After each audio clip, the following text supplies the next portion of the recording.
On a toujours des réponses à nos questions et Dieu se sert de notre ami Régent Joly pour répondre. Bonjour Caro, merci. Bonjour Régent. Et moi, je vais me référer à la Bible. Bon, ben, qui est l'Antichrist, Régent? C'est un personnage qui va être ici-bas sur cette terre et qui va diriger le monde entier. Un texte que nous retrouvons dans 2 Thessaloniciens, chapitre 2, verset 3. Nous serons des gens avisés après ce message.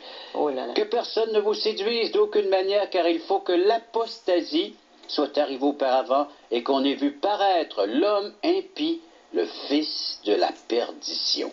L'adversaire qui s'élève au-dessus de tout ce qu'on appelle Dieu ou de ce qu'on adore, il va jusqu'à s'asseoir dans le temple de Dieu, se proclamant lui-même Dieu. Et puis donc, l'apostasie, ça veut dire que plusieurs vont abandonner la foi. Bonjour à tous. Le mouvement matérialiste athée, qui était né pendant la Révolution française de 1789, est-il responsable de tous ces génocides qui auraient marqué notre XXe siècle? Dans son discours de remerciement à la reine Élisabeth II, qui était venue l'accueillir à Édimbourg en Écosse, il y a de cela quelques années, c'était le 16 septembre 2010, l'ancien pape Benoît XVI aurait dit ce qui suit. De notre vivant, nous pouvons nous souvenir de la manière dont la Grande-Bretagne et ses dirigeants se sont dressés contre la tyrannie nazie, qui voulait éradiquer Dieu de la société et nier toute humanité à certains, en particulier les Juifs qui étaient jugés indignes de vivre. Tandis que nous méditons sur les leçons de l'athéisme extrême du XXe siècle, n'oublions jamais comment l'exclusion de Dieu, de la religion et de la vertu de la vie publique conduit finalement à une vision déformée de l'homme et de la société, et donc à une vision réductrice de l'individu et de son destin. Dans cette brève élocution, l'ancien pape Benoît XVI établissait un lien manifeste entre le développement d'un courant matérialiste athée et la naissance de certains mouvements nationalistes, tels que le nazisme et le fascisme. Le pape Benoît XVI évoquait une vérité indéniable. La négation de Dieu aurait permis aux forces du mal de conduire la pire des barbaries dans ce XXe siècle. Des pires massacres ou génocides commis par des gouvernements au XXe siècle, 4 l'auraient été par des États communistes et officiellement athées. Vous aviez la Chine communiste, l'URSS, le Vietnam du Nord et les Khmers rouges au Cambodge. Et 3 dont l'athéisme était moins visible mais tout aussi présent. Je parle de l'Allemagne nazie, de l'Italie fasciste et du Japon.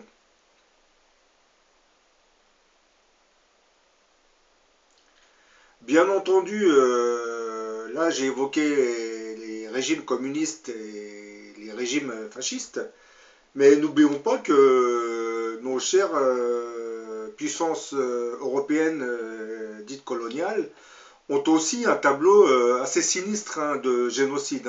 Nous prenons l'exemple de la France avec l'Algérie et tout ce qui s'est passé pendant la guerre d'Algérie. Les États-Unis au Vietnam, vous savez, le capitalisme il est aussi athée que le communisme. Donc lorsque des puissances coloniales s'attaquent à des indépendantistes, ils n'y vont pas de main forte, du moins ils y vont de main forte.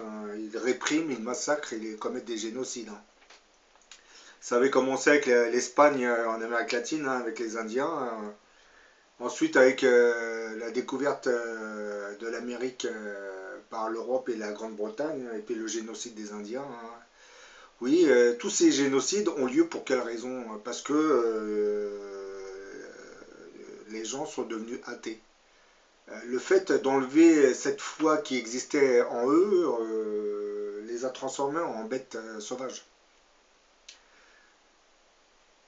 Oui, comme je viens de le dire, les pires massacres ou génocides commis par des gouvernements au XXe siècle ont été par des pays athées, plus ou moins athées. 4 d'entre eux, comme je viens de le dire, étaient communistes, comme la Chine, l'URSS, le Vietnam et les Khmers rouges. 3 étaient tout aussi athées. Je parle de l'Allemagne nazie, de l'Italie fasciste et du Japon. Et sans oublier les puissances coloniales. Le dénominateur commun de tous ces régimes, c'est l'apparition d'un nationalisme radical qui se développe, qui se serait développé par manque de convictions religieuses.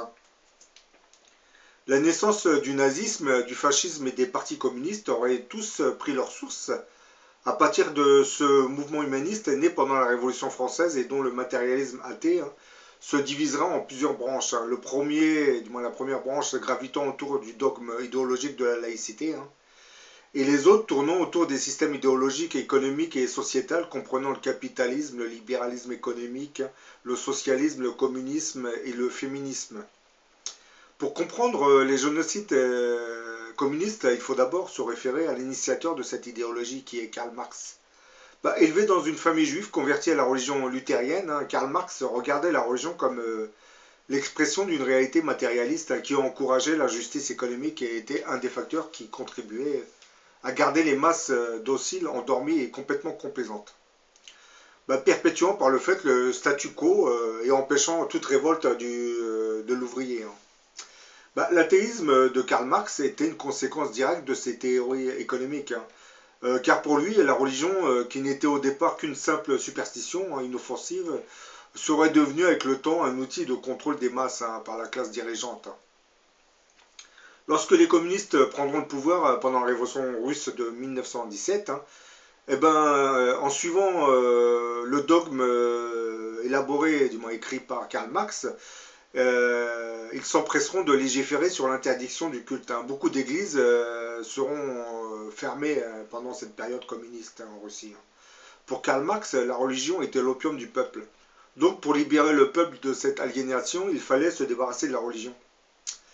Le résultat, nous l'avons vu avec Staline, qui régnera en maître absolu et sera responsable de la mort de plusieurs millions de Russes. L'athéisme conduit inexorablement vers ce genre de dérive. Dans son ouvrage Socialisme et religion, Lénine déclarait déjà que la religion est une sorte d'alcool spirituel. Et cette idée avait déjà été mise en avant durant la Révolution française de 1789.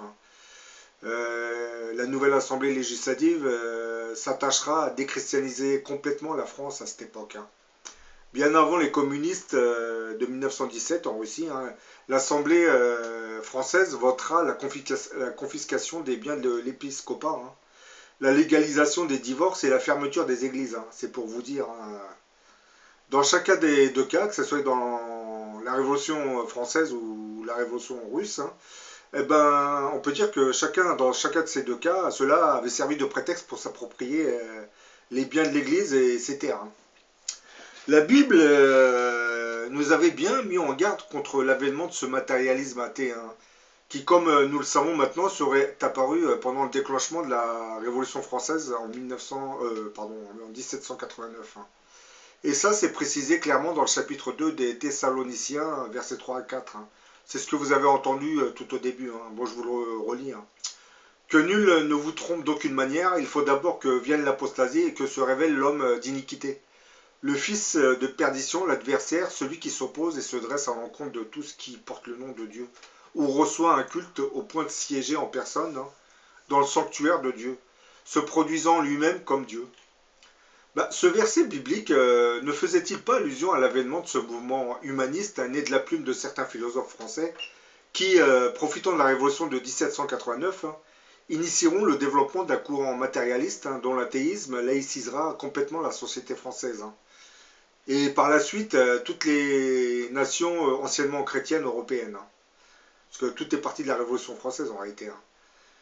Mais bon, l'athéisme qui est apparu pendant cette révolution, il faut bien le préciser, existait bien avant 1789. Puisque les philosophes et les francs-maçons qui ont contribué à détruire et déchristianiser complètement la France à cette époque étaient athées depuis, ça faisait déjà depuis plusieurs siècles que ces gens ne croyaient plus en rien. Et la petite bourgeoisie parisienne qui s'était développée pendant quelques siècles, elle aussi était devenue athée, se contrefoutait complètement de l'Église. Donc, pendant la Révolution française, ces gens n'ont fait que concrétiser ce qu'ils pensaient depuis des siècles. Oui, parce qu'on a l'impression que c'est pendant la Révolution que tout est apparu. Non. Bien avant que la Révolution ne se déclenche, ces gens étaient déjà athées, précisons. Et le verset biblique est assez explicite sur cette réalité. Je vous le recite, quelques phrases. Il faut d'abord que vienne l'apostasie et que se révèle l'homme d'iniquité, le fils de perdition, l'adversaire, celui qui s'oppose et se dresse à l'encontre de tout ce qui porte le nom de Dieu ou reçoit un culte. Pour ceux qui n'ont pas très bien compris dans ce chapitre 2 des Thessaloniciens, la Bible ne fait que nous annoncer l'avènement de cette laïcité qui interdira progressivement la présence de Dieu dans la société. Laïcité qui est née à partir de ce courant humaniste, vous l'aviez bien compris. L'apostasie qui en naîtra n'en sera que la résultante. Oui. Aujourd'hui, nous savons que la Révolution française de 1789 avait ouvert la porte à cette apostasie. Car les philosophes de l'époque qui aspiraient à un certain humanisme auraient influencé et dirigé l'idéal libertaire qui s'était développé pendant la Révolution française.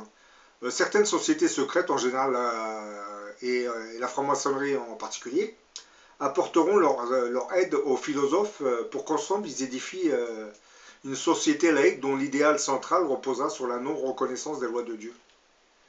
À cause des persécutions dont elle deviendra la victime pendant la Révolution française de 1789, l'Église catholique avait souvent condamné la franc-maçonnerie comme société secrète occulte dont la raison d'être était de mener une guerre totale contre Dieu et son Église. Et ça selon les propres mots du pape Léon XIII, lequel révélait dans son encyclique Humanum Genus du 20 avril 1884 le triple caractère de la franc-maçonnerie amorale, anti-étatique et contre-église. Puisque les papes avaient compris que c'était bien les francs-maçons qui avaient initié ce courant humaniste qui va déchristianiser complètement la France. Tous les papes jusqu'à Pie XII inclus avaient systématiquement condamné les agissements secrets de cette franc-maçonnerie et avaient entre autres interdit aux fidèles catholiques d'en faire partie. Oui, parce que l'Église avait compris que cette déchristianisation était stimulée par les francs-maçons et une partie des philosophes. Mais les plus virulents, c'était bien les francs-maçons, cette société secrète. Après la Révolution française de 1789, qui s'était débarrassée du pouvoir de l'Église dans la société, on verra progressivement naître, sous l'influence des philosophes des Lumières, un courant et un mouvement philosophique dont l'idéal libertaire gravitera autour d'une certaine vision de l'homme. C'était la naissance de ce que nous appelons l'humanisme. Et je pense que le verset biblique dont j'ai parlé faisait allusion à ça.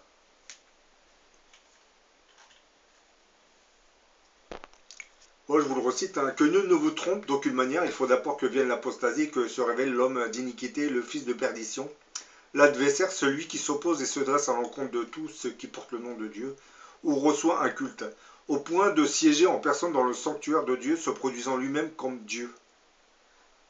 Donc là, vous avez bien compris qu'on fait, du moins, on fait allusion à ce mouvement philosophique qu'on appelle l'humanisme, où l'homme devient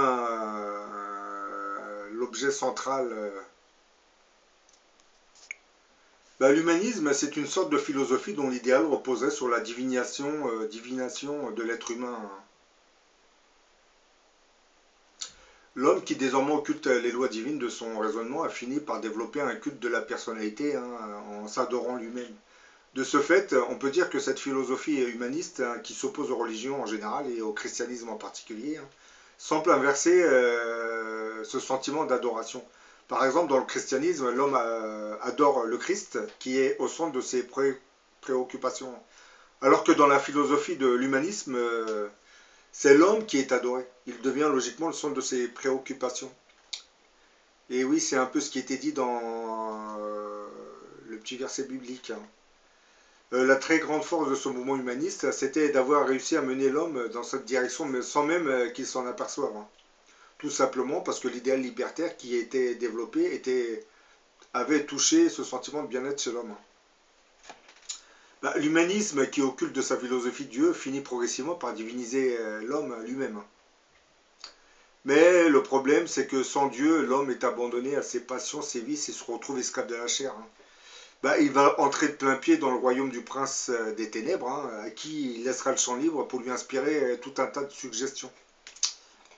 Bien entendu, le diable, par l'intermédiaire de nos philosophes et francs-maçons, parlera d'amour, de solidarité, de paix, de fraternité, d'écologie, de respect de la nature. Mais devant tous ces sentiments de fraternité, le monde des hommes avance principalement vers des systèmes qui se termine en isme et dont l'idéal principal repose sur les piliers de l'athéisme.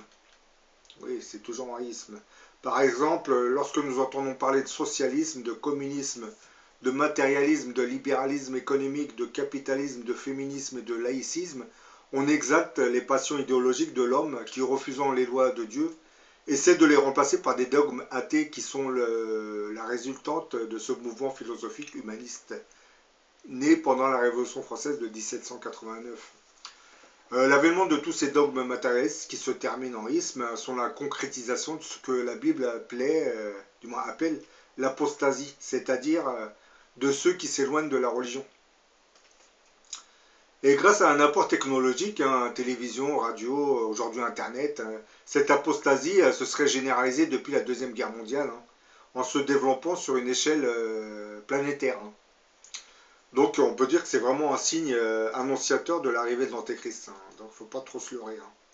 Tous ces systèmes idéologiques matérialistes reposent sur un athéisme exacerbé qui occulte complètement de leur doctrine l'existence d'un Dieu créateur. Ils refusent le principe même de Dieu. Or l'homme, comme on le sait, son Dieu finit par se livrer aux agissements malicieux du diable. Bah oui, c'est logique. Parce que l'homme ne croit plus en Dieu, mais par contre le diable se rapproche de lui en lui suggérant beaucoup d'idées. Parce que le diable, vous ne le voyez pas, mais il se rapproche de vous en vous insufflant des idées télépathiquement parlant. Quelquefois, la pensée est tellement forte qu'il vous guide. C'est pourquoi, malgré les beaux principes fraternels avancés par les promoteurs de ces systèmes idéologiques, plus on progresse, plus on a l'impression d'obtenir le contraire de ce qui est attendu.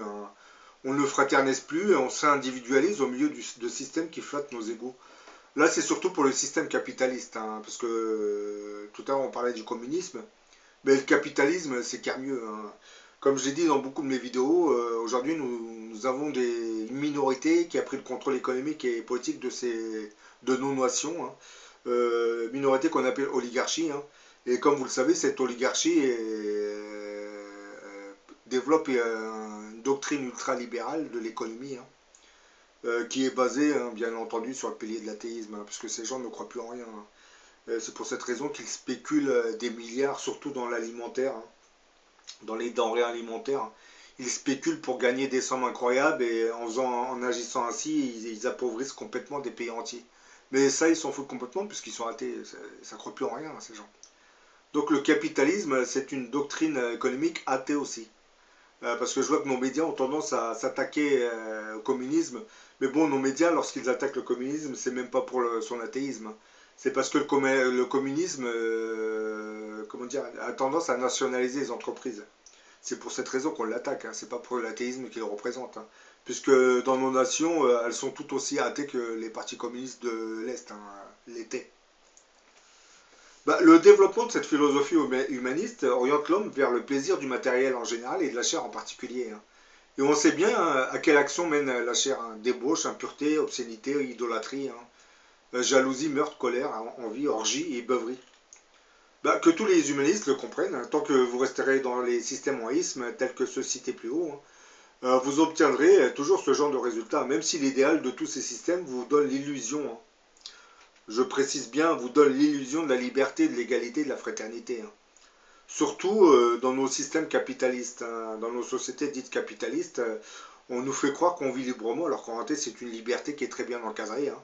Et c'est pas vraiment une liberté, parce qu'on est dans une société de consommation, on nous abrutit complètement avec des publicités qui sont faites pour nous pousser à consommer encore plus. On est comme des automates, des gens qui n'ont plus de cervelle. D'ailleurs, le contenu de nos médias ne fait rien pour arranger les choses, puisqu'ils nous lobotomisent complètement. Ils font tout pour que les gens ne réfléchissent pas. Bah oui, c'est un peu logique. Sachant que les oligarchies profitent de ce système économique, ils ne vont pas permettre aux citoyens de devenir intelligents et de savoir comment fonctionne le système économique.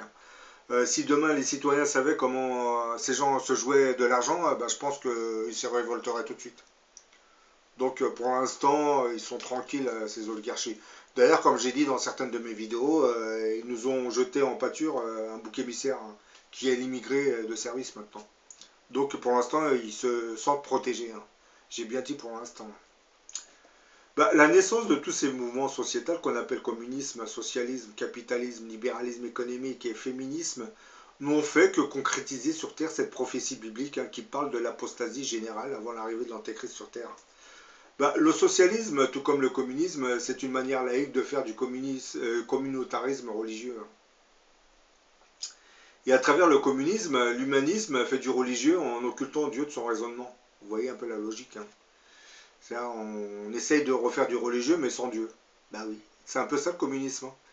C'est un peu, on ressort le logiciel du religieux en occultant celui qui a fait le programme. Bah oui. Bon, je vous ai fait cette vidéo pour vous dire que dans ce verset 2 des Thessaloniciens, la Bible aurait évoqué la Révolution française et le courant humaniste qui allait s'en suivre. Puis le matérialisme athée qui en sera la résultante et aujourd'hui l'apostasie. Et comme vous le savez, cette apostasie maintenant conduit à l'iniquité. Et cette iniquité nous plonge dans la perversion dans laquelle nous vivons actuellement. Donc on a de grandes chances d'avoir beaucoup de problèmes dans quelques temps. Puisque lorsque nous parlons de l'Apocalypse, de l'arrivée de l'Antéchrist, beaucoup d'entre vous pensent qu'il va venir dans 1000 ans. Vu le contenu des vidéos que je vous ai fait et des signes annonciateurs, je pense qu'il va falloir compter ça en dizaines d'années, voire quelques années, je dirais même. Dans quelques années, je pense qu'on va tous avoir des surprises. Bon, c'est pas rassurant pour certaines personnes. Des surprises, peut-être pas pour ceux qui suivent certaines vidéos sur Internet, puisqu'ils sont déjà informés de ce qui se prépare dans le futur.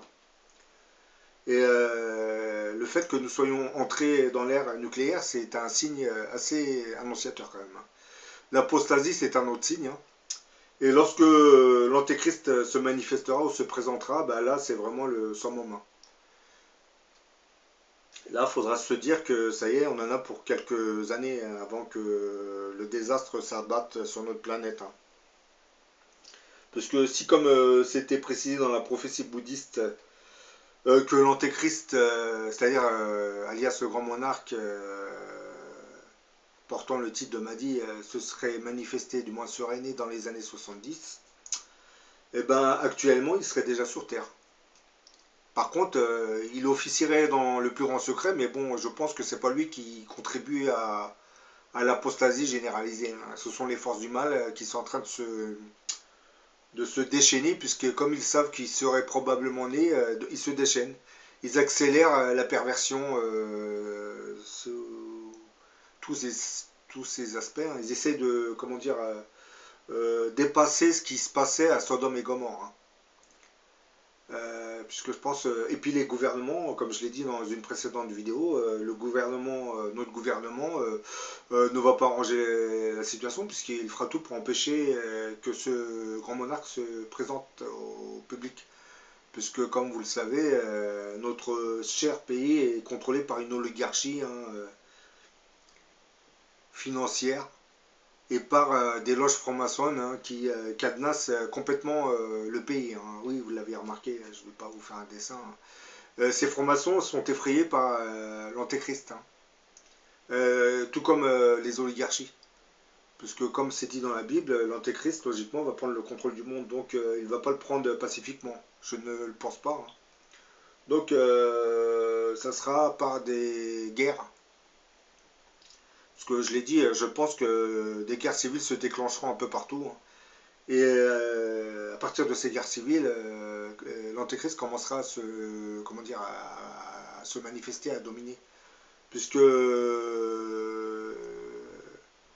grâce à certaines de ces guerres, il commencera à se doter d'armées de plus en plus puissantes. Et n'oublions pas le facteur ufologique.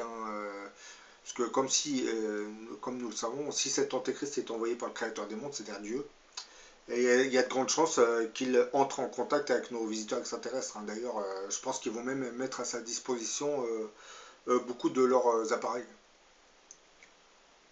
Donc, en France, si le gouvernement français persiste à vouloir nous cacher certaines vérités, Il faut qu'ils comprennent que les programmes de Dieu finissent toujours par se réaliser. Hein. Vous n'avez qu'à voir l'histoire de Moïse, hein, l'histoire de Jésus-Christ, hein, l'histoire du prophète Mahomet. Hein. L'avènement du nazisme qui a fini par concrétiser cette prophétie faite par Ézéchiel il y a 2600 ans qui précisait que les Hébreux retourneront sur leur terre avant la fin des temps. Et bon, comme par hasard, c'est le nazisme qui avait accéléré cet exode des Juifs. Hein. Donc, comme je l'ai dit dans une autre vidéo, Adolf Hitler était bien, comment dire, téléguidé par une puissance occulte hein, pour faire le travail qu'il devait faire. Non pas que Dieu s'était éloigné du peuple juif, hein. C'est le contraire qui s'est produit. Hein. Ce sont les Hébreux qui se sont éloignés de Dieu. Hein. Parce que lorsqu'on parle de la Shoah, les intellectuels juifs nous parlent souvent de la Shoah. Hein. Bon, ça permet entre autres de couvrir les agissements du gouvernement israélien en Cisjordanie. Hein. Oui, ça on l'a bien compris. Mais tous ces intellectuels juifs, lorsqu'ils nous parlent de la Shoah, oublient de nous parler, du moins de se poser cette question. Si vous êtes bien le peuple élu, expliquez-nous pour quelle raison le Créateur des mondes vous aurait délaissé dans les années 40. Parce que quand on voit les 10 commandements avec Moïse, Dieu c'est une puissance phénoménale, donc il pourrait très bien vous sauver. Donc si Dieu a laissé le nazisme se répandre sur l'Europe et punir les Juifs, je pense que le nazisme c'était le châtiment que Dieu réservait à l'Europe coloniale et à la rébellion du peuple juif depuis des milliers d'années. Bon, je vous dis à la prochaine pour une autre vidéo.